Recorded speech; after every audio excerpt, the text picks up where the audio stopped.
Hey, salut les otaku. Aujourd'hui, j'aimerais parler d'une licence auquel beaucoup d'entre nous ont joué étant enfants. Évidemment les amis, et si on parlait de Pokémon.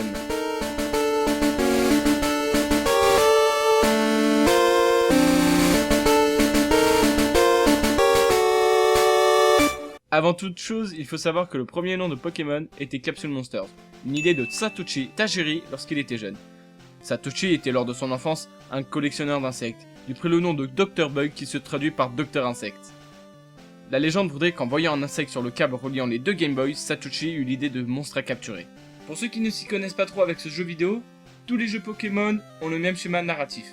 Nous sommes un jeune enfant qui par la suite de certains événements, nous devons choisir un starter, c'est-à-dire le tout premier compagnon qui nous accompagnera, donc le tout premier Pokémon. Nous avons le choix entre trois types qui sont feu, eau et herbe. La stratégie étant en général de choisir feu car nous aurons très rapidement des ennemis de type herbe à vaincre. Notre adversaire, lui, en revanche, pour nos premiers combats, choisira évidemment le type qui est craint par le nôtre.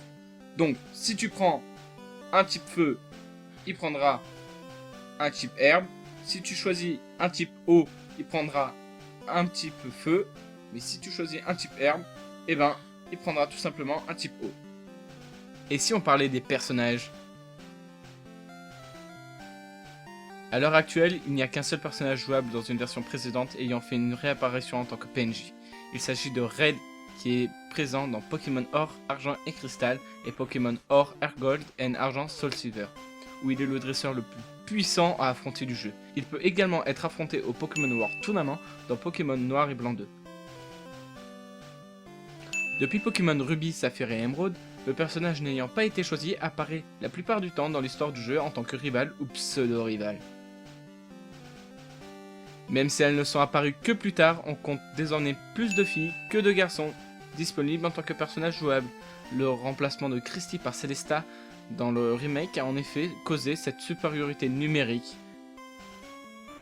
Dans les premières versions du jeu, nous pouvions affronter Professeur Shane.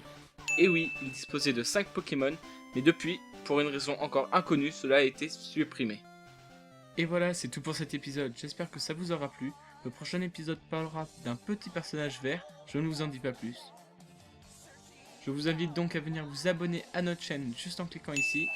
Et si ça vous a plu, de laisser un petit pouce bleu et votre avis en commentaire, ça fait toujours plaisir. Vous pouvez aussi nous retrouver sur notre page Facebook. Et surtout, n'oubliez pas, restez gourmands.